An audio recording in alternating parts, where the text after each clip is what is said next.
Hello everybody.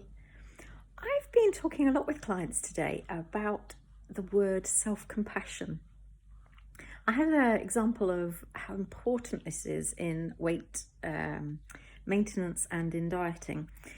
I think it's one of the most important things for successful maintenance and dieting.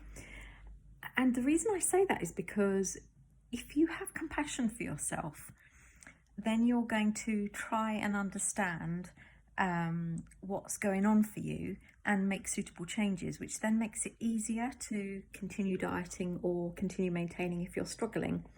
And let's be honest, there is no perfect way of living life that removes all stresses and strains. If there is, I want to know about it, because I certainly haven't come across it yet.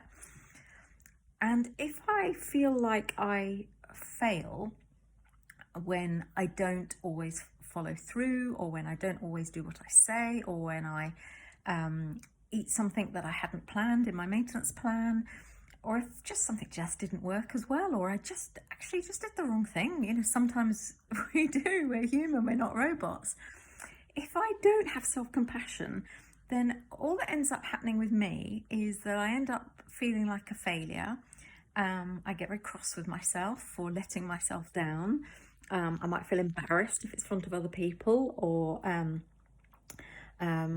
just very negative feelings, which guess what they make me do? Because eating food and drinking alcohol is my self-soothing technique of choice. Guess what I go and do when I have those negative feelings?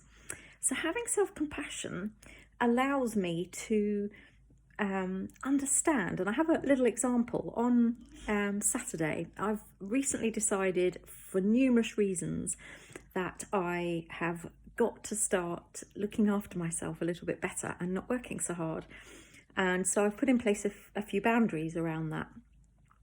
And Saturday could have been seen as an abysmal fail, because I didn't really have much time to myself at all. I won't go into the details of it, and I did do a lot of work. But and on one particular moment, I was getting so irritated that I was having that I chose to work. That there were some fresh shortbread biscuits that had been baked, and I popped two of them, one after the other, in my mouth. And what I did was, instead of carrying on down that route, which it would have been very easy to do, to self-soothe with the shortbread cookies, I made myself just give myself sort of a metaphorical little hug. Go, you know what, you're human, you're not a robot. You don't always get things right. You don't always get everything perfect. And God, what an awful person I would be if I did. And it's okay. I'm learning and learning and learning all the time. So what needs to change? What have I got to learn from this? And I then put in place some changes. I've got my son on board who's just come back from uni to help, and I'm going to pay him to help me out with my work.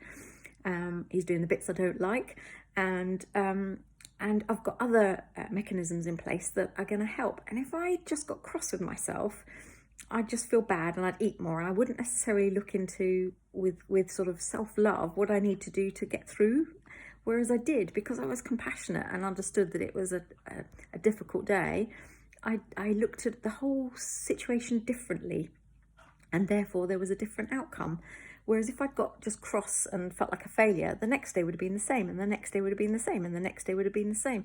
And looking at all your difficult situations with a bit more self-compassion allows you to actually move forwards with difficult situations rather than stay stuck.